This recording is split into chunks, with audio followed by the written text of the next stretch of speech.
Title of the video is Living in Africa Sucks for Black Americans. Here's why.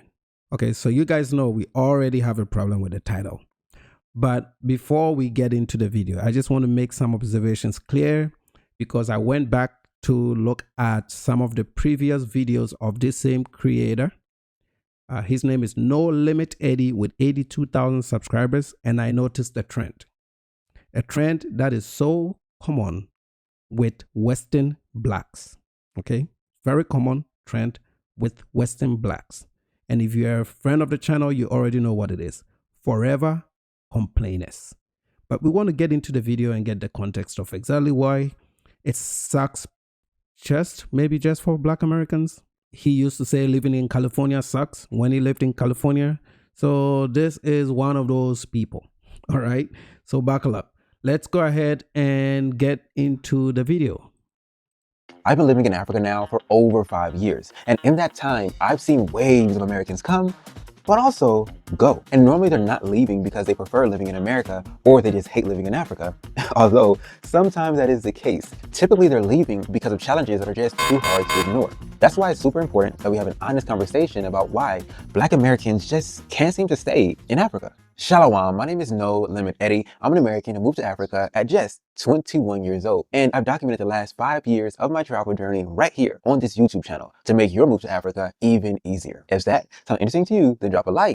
So another thing you need to observe when it comes to this particular guy, and for a lot of quote unquote the repats, I call them immigrants, the immigrants to Africa, is that a lot of them need to make a living while they live in Africa because one, they cannot join the African formal employment system. A lot of these guys are not educated. He went there at 21, so I would assume he hasn't graduated college.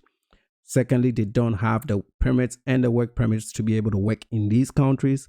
Third, the salaries are not gonna match up with their standard of living, their style of living. So African salaries wouldn't work for them. And if they wanted to do business, a lot of them are not good business people in the US, so they don't have the business experience to do business in Africa. So most of them, the ones that I have witnessed scanning YouTube, have always failed. It's like a 99% fail rate when it comes to Black immigrants in Africa trying to do business in Africa. And most of them would turn around and blame Africans for their fuck-ups.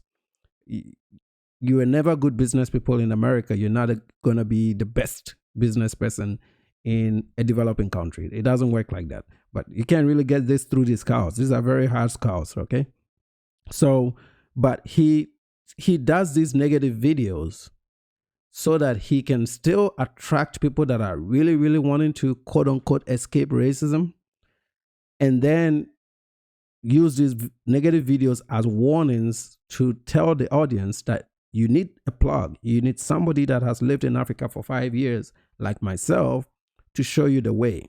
And these are engines to be scammed because most of the scam victims of Black immigrants in Africa have come from their fellow Black Americans. All of them, almost all the time, it's them. They do it to themselves. And that is due to the desperation to make a buck while they live there. The other group are the ones that just do content and hope that they make enough YouTube AdSense revenue and sell products on their YouTube channels to be able to live there. Nothing wrong with that hustle. On today's video, let's kick this list off with reason number 1. So recently I met a Black American woman who's been living here in Uganda, and she owns some land here and has been hiring locals to help develop it and build it. She's paying them more than they would earn if they work for other people in the area. She is paying them on time, which is super rare here in Uganda. And then number 3, she hires like local women in the area to cook for the employees so they can eat while they're working. The workers keep stealing from her. They take the tools that she buys and they go to town and sell them. She buys 10 bags of concrete, but somehow only 6 of them end up on a work site. So now she has to watch everyone like a hawk. This brings me on to reason number 1, why many Black Americans leave Africa is, well, they feel like they're at a constant disadvantage. Most Africans that I've met believe that Black Americans are a result of white people and African people breeding together. And Mzungu. Okay, so let's clear this up because this is a lie. And like I said, they build this trust factor that they are Americans and that everything they say about Africa is true. And this is one of those big lies. No African thinks that Black Americans are a product of white people and Black people. Some of you are, not everybody. You may have 1 or 2% here or there, but especially in West Africa, there is a big call and a big push to attract Black Americans to return to quote unquote their ancestral home. In my native country of Ghana and in Sierra Leone and now in Benin, a lot of them are even being offered citizenship based on ancestry. So this is really not true. Now, the word Muzungu, meaning foreigner, means that you're a foreigner, and that is true.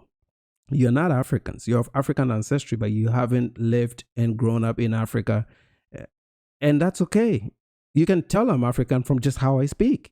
Okay. So they can also tell that you're not from there. And that's true. You don't know the place. You don't understand the local languages. You're not African. And you have to really go in there with that acceptance. The problem is that the Western Black believes that as soon as they show up in Africa, they are in quote unquote the motherland, and all of a sudden they are Africans. And that is a big lie. And this is where the initial conflict starts, because a lot of them get very disappointed in finding out that to the Africans, you are still foreigners. And that is true, and that is okay. There's really nothing wrong with that.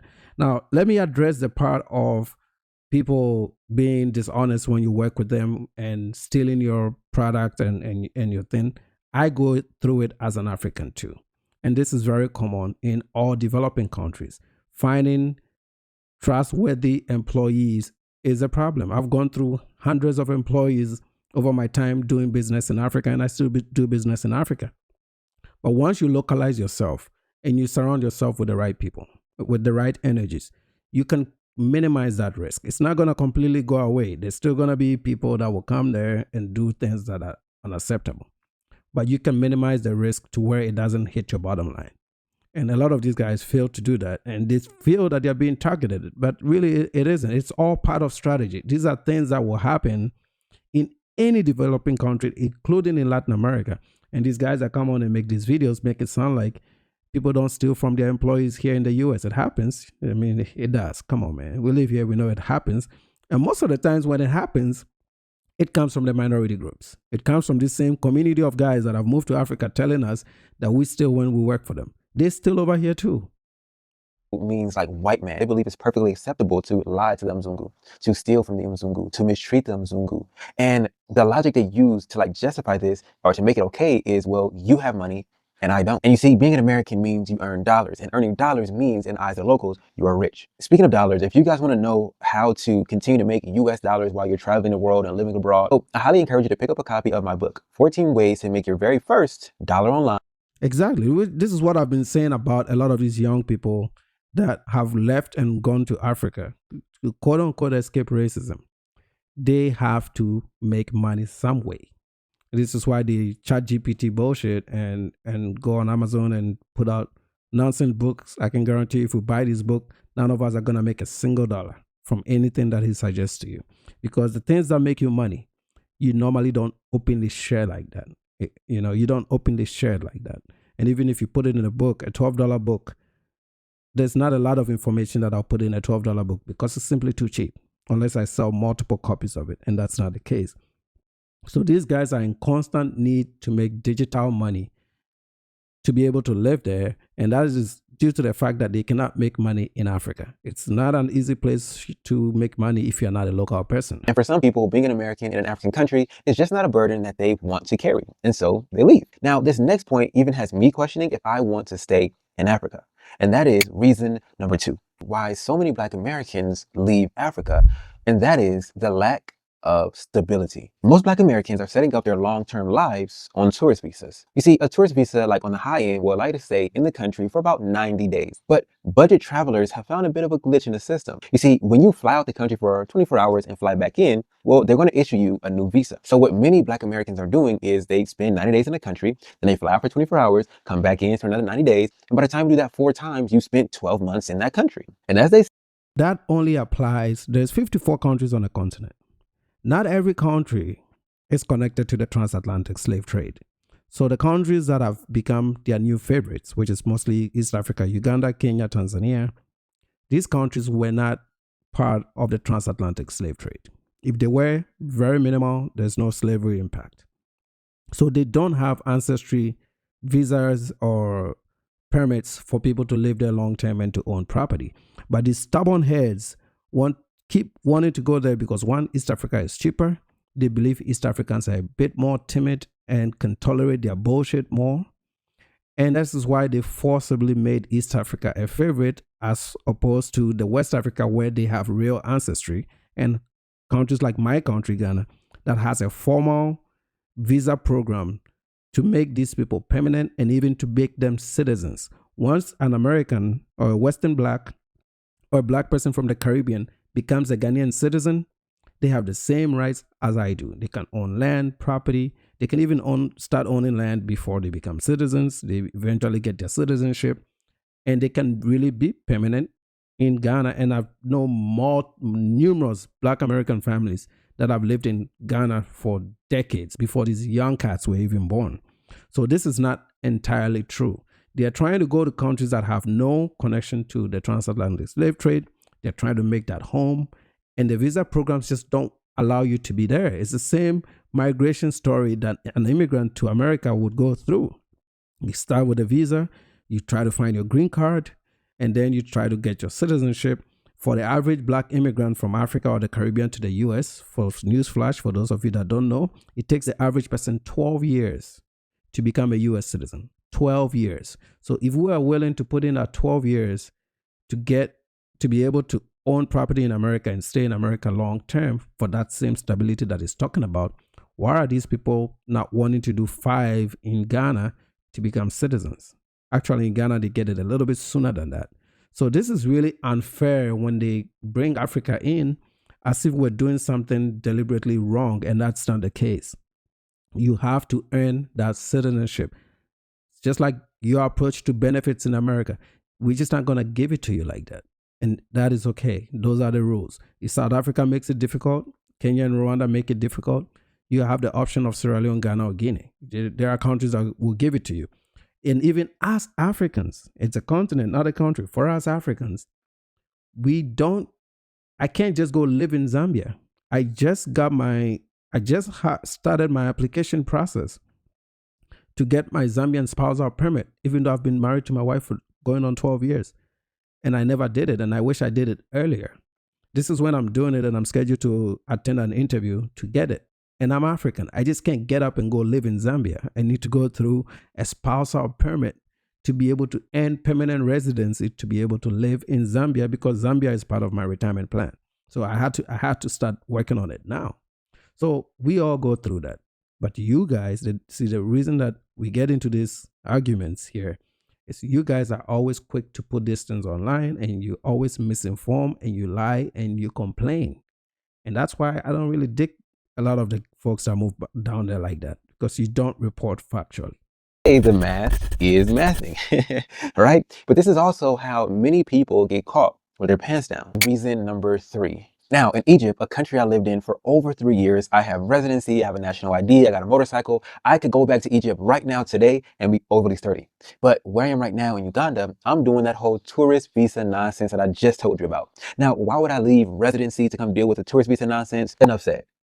But I really do hate all of that like tourist visa nonsense. And so I decided to have a sit-down conversation with a high-profile immigration lawyer here in the country. And the biggest takeaway from the meeting is that I qualify for one visa, which is the business visa. Did he say he chose Uganda over Egypt because of women? I mean, these guys, man, come on. And it comes at a cost of $7,500. Now, that same week that, we had the meeting, as I'm thinking through, what do I want to do? We had a 16-hour power outage in my area. So that brings me on to reason number 3, why many Black Americans decide to leave Africa, and that is there are better options. You see, of course, I'm not going to pay $7,500 for a piece of paper that lets me stay in a country that doesn't even provide me with stable electricity. What you end up doing is you look for other options in other countries, and you find that there's way better options. For example, yeah, there is way better options. I've never understood their choice of Uganda. No knock on Uganda, but Uganda has been a dictatorship. Hasn't really been a clear free market system. They have issues. Okay. You may have chosen Uganda for your own personal reasons, but your title is Africa. So what you're describing would sound like the whole entire continent is like that, and that it costs $7,500 to get residency in Uganda, and maybe that is too much. It costs us just as much to get it here in America. Okay, so you got options. Egypt gave it to you. See, their apprehension to Ghana and to West Africa is just because they know in Ghana a lot of their bullshit doesn't fly. We know them, okay? In Ghana, we know them. We've studied them like a book. So Ghana is a tough turf for the jokers. This is why they stay away. Nigeria, they don't even try, okay? But these are countries that they can get citizenship based on ancestry if they tried. The guys with real intentions, like Afro Think Tank, they can go to Nigeria and set base there and will have no issues. But these ones that are young, inexperienced, they are kind of like, they are passport bros. These are sex tourists for the most part, morphed into expats lifestyle, going to Africa to make it look like they're doing us a favor. No, you're not. To be honest, a lot of us don't want you all over there. You're too young to be there. You're so inexperienced. You cause a lot of problems for the locals. You gentrify the locals. You make it expensive, and you complain a lot. You complain way too much. Electricity, fine. Buy you some solar panels. If your goal is to build and live there long term, make a $4,000 solar panel, 5 kilowatt investment, and you will never have issues with electricity. Okay? You can fix these problems. It's 2026. You don't have to rely on the state utility to give you electricity. You can buy solar panels. A lot of people that are building homes in Africa right now add solar to their strategy. And for the African example, you get your money's worth within 5 years of use. So that's, I think, a steal, really. In Paraguay, all I have to do is go there with a birth certificate, go there with a background check from the FBI, and they're going to issue me a 2-year temporary residence permit. And after those 2 years, I get a 3-year residency permit. And after those 3 years, I'm able to apply for citizenship. If you want to get citizenship in Africa, you basically have to figure out how to walk on water, because you need to be doing miracles. And to make things even... Again, that's a lie. He said Africa. It's East Africa that has no allegiance to you in terms of ancestry. So their rules doesn't accommodate foreigners coming to live there. A lot of people never was interested in our immigration process, in our citizenship process. Like first world to third world migration was never a thing up until COVID, that a lot of you figured out that it's actually cool in Africa. And then also the political climate change in America. So it forced a lot of you to look into a place where everybody looks like you, quote unquote, right? That is why a lot of you started preferring Africa. If you're making examples like Paraguay and Latin America, well, good luck with that. You're talking about racism. You think there's racism in America? Go to Latin America and then see that racism in Latin America is mwah. Okay, why do I know that? I lived in Colombia, so I know exactly what I'm telling you. And they even have a black population. So miss me with that bullshit. Africa was never a place that appealed to a lot of you. It's just your political climate change. A lot of you looked at it as a way to date more submissive black women because you had issues from denigrating. All of you are red pill boys, by the way, from saying shit about your women in America on social media for 5 years. A lot of the women decided not to date you, so you figured, hey, let me go to Latin America and date a black Afro-Latina, or let me go to Africa. And some of you went to Africa. The ones that went to Latin America, they realized the crime was too much. They couldn't deal with the crime. So now they're all starting to look back into Africa as an option. All this movement to Africa is either motivated by sex or politics. It's not because they're really in love with the place. And this is why they are very easy to, they get disappointed very easily. Okay. The true G's that really enjoy and live, quote unquote, the African dream are Europeans. Europeans know Africa. They know the turf. Right? Spaniards, Englishmen, they know Africa. Some of them even speak our local languages. They lived there for 30, 40 years. They know the place, man. And they never make these videos complaining about the place. It's always these damn Western blacks.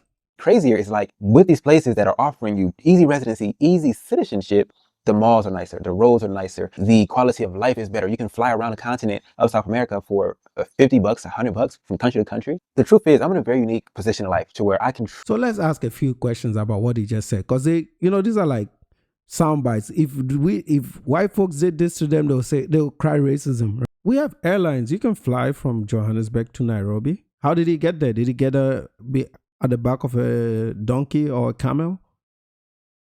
I've been flying Africa since 2014 non-stop, like city to city. Ethiopian Airlines, Transit Addis Ababa. I've flown Malawi. Uh, the airline in Rwanda in Rwanda flies through Kigali. You can transit to other cities across Africa. It's not as cheap as in Latin America, but even the Latin American flights are not that cheap. I mean, you can fly into a city within Africa for about $200 if you're within the same region of Africa. So if you're in East Africa, heck, Kenya, Uganda, $50. I bought $50 from Kenya to Uganda. Between Kenya, you can fly from Nairobi to Mombasa. There's Kenyan Airways flies directly from Nairobi to New York.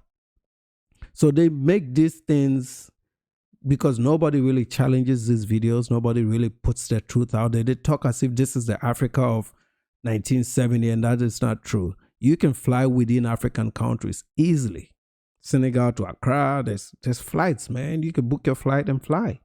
May not be as cheap, but Africans are doing it. They're not complaining. We have airlines, man. We got airlines. You can fly within African countries. Much better, and the services are even getting better and better. So all these things they talk about now, is our infrastructure the same as Latin America or up to no, but we have spots. You know, with Africa, I always say we have spots. It's very classist. So if you have the money, you can go stay in a certain spot. If you don't have the money, you go live in a certain spot. Like I said, a lot of these guys really don't have the money. They're young. So they try to want to live in local areas, and it's not really the most convenient for the most part. So this whole idea of quality of life, if you're sitting in a building like where he's sitting, it looks good to me with plants and trees and just a natural habitat, fresh air, no pollution.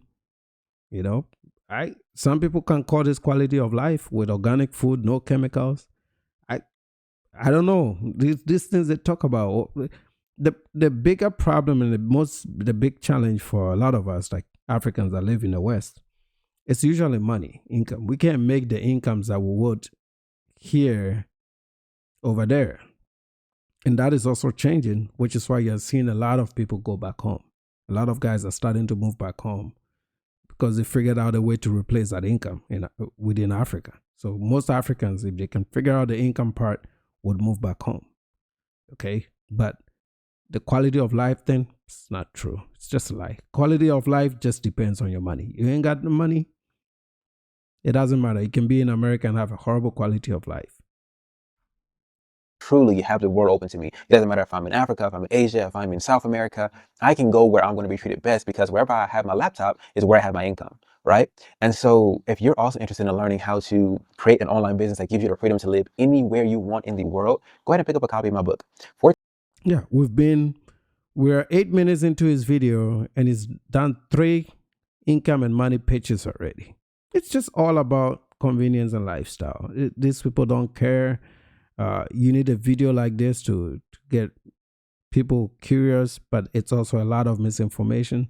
Africa, yesterday's price is not always today's price. And that brings me onto reason number 4. So imagine you have a savings account and you check the balance one night before bed and it says $10,000 in it. Okay, not bad.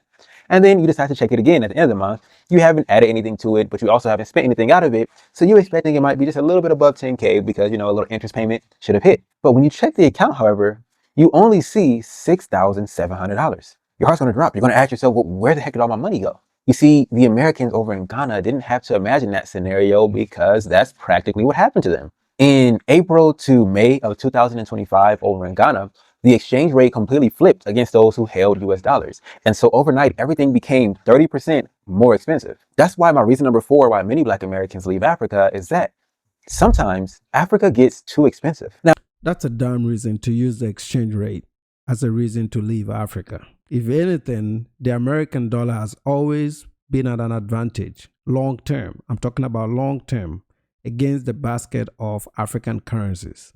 Any currency, pick any currency. Some will perform better. Like right now, the Zambian kwacha is up maybe 12, 13%.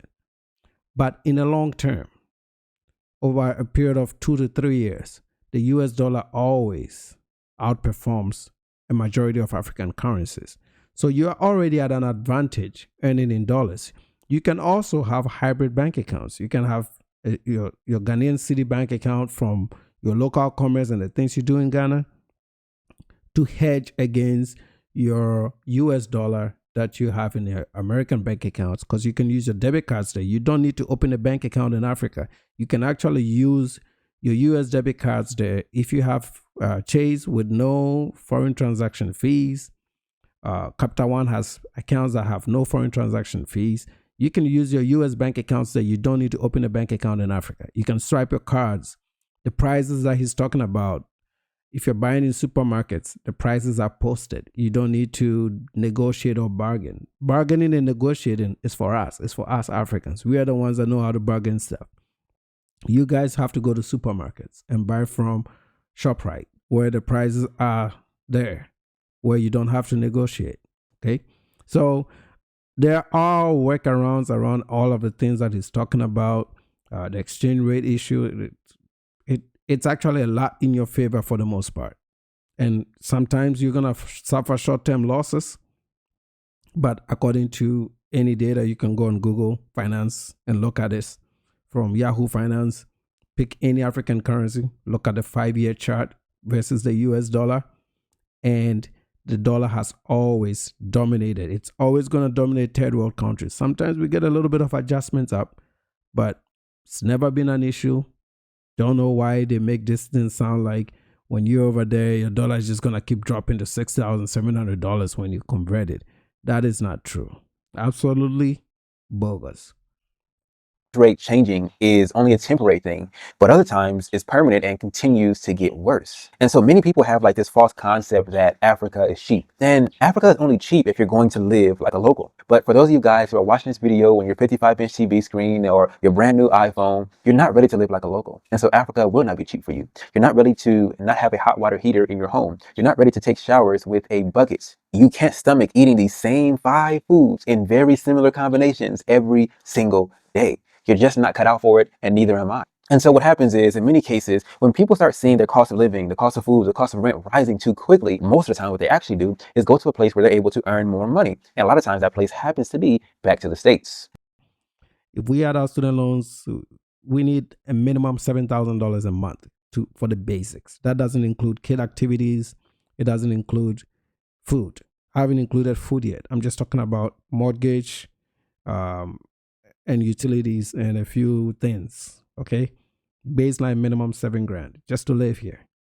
Okay, so people like me, if I go back home right now, if I'm able to maintain my income in Ghana where I have a home, then all I need is about $400 or $500 for our entire family to give me the same quality life that I had here, if not better. So the dynamics are different. Now, you can say, oh, no, it's because you're from there, you have a home there. And yes, I can live like a local in Ghana. And I do enjoy actually living like a local when I'm in Ghana. So yes, I would take that shower with a bucket. Okay. And I won't have any issues with it because I've done that for 18 years of my life. No issues. Or I will spend $200 to upgrade my plumbing to get hot water. And maybe that might be something that I should look into. But these are not things that should make you run away from a place. When you buy a solar geyser to get you hot water, it's a one-time thing. You're done. Also, most of you are renting there, and either the apartment you rent comes with one, and if it doesn't, a lot of these Airbnbs in Nairobi come with them. And if they don't, you can talk to the landlord to see if they'll let you install a solar geyser, which is probably going to cost you $400 one-time fix, and you have that convenience for your entire stay, which is still better than paying the water bill here in Prosper, Texas. So it boils down to this: the quality of Black immigrants that are moving to Africa.